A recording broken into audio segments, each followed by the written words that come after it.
Sou peregrino aqui, em terra estranha estou, no reino. Bem-vindo ao podcast Estrangeiros e Peregrinos. A mensagem de hoje será apresentada por Dennis Allen.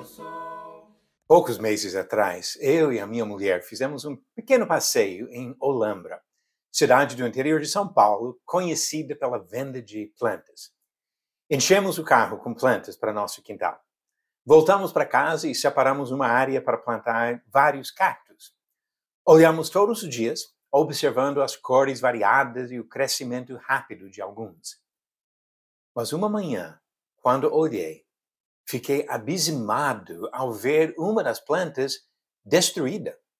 De noite para dia, ressecou e encolheu com várias pontas quebradas.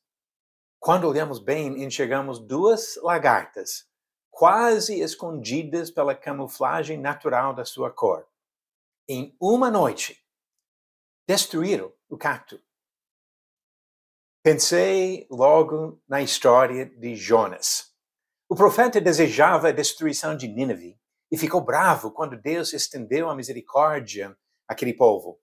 Ficou do lado de fora da cidade observando e achou conforto na sombra de uma planta.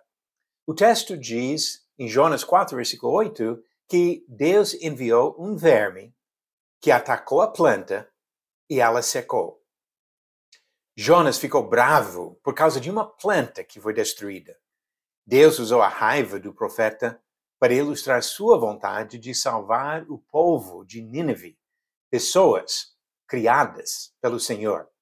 Jonas capítulo 4, versículo 9 a 11, conta essa parte da história. Ao pesquisar sobre lagartas, encontrei vários comentários sobre a camuflagem dessas criaturas destrutivas. Geralmente têm a cor e a aparência da planta que atacam, e assim conseguem se esconder nas folhas ou nos galhos de suas vítimas. Quando eu vi uma das lagartas no nosso cacto, até achei que era apenas parte da planta. Esse fato me levou a pensar sobre outra realidade, o poder destrutivo daqueles que usam a camuflagem. Uma pessoa que se apresenta falsamente como servo do Senhor no meio de cristãos pode causar muitos danos antes de ser corretamente identificada.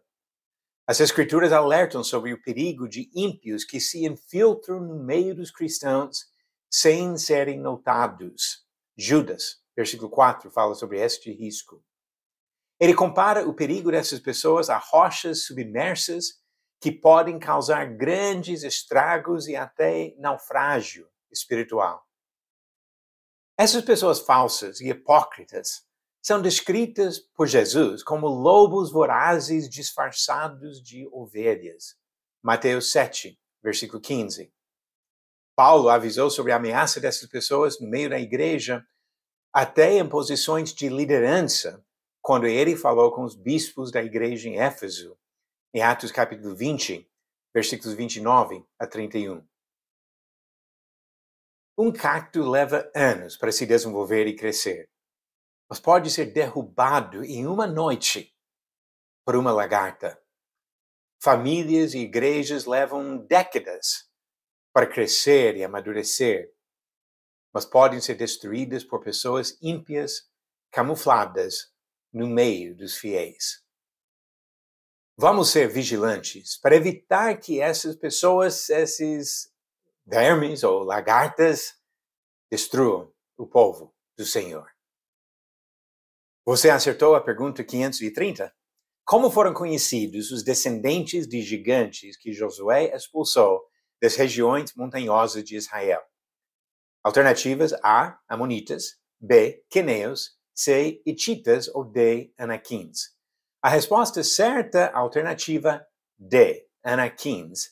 Conforme diz Josué capítulo 11, versículo 21 e 22, naquele tempo Josué foi e eliminou os Anaquins da região montanhosa, de Hebron, de Debir, de Anabe, e de todas as montanhas de Judá, e de todas as montanhas de Israel. Josué os destruiu totalmente com as suas cidades. Nenhum dos Anaquins sobreviveu na terra dos filhos de Israel. E voltando para Números 13, versículo 33, quando os espias foram ver a terra de Canaã, descobrimos que os filhos de Anak são descendentes de gigantes que habitavam na região de Hebron. E a nova pergunta, número 531, enquanto Paulo estava no começo da sua terceira viagem missionária, quem saiu de Éfeso para pregar em Corinto? Alternativas: A, Pedro, B, Apolo, C, Filipe ou D, Barnabé. A resposta no final do próximo episódio.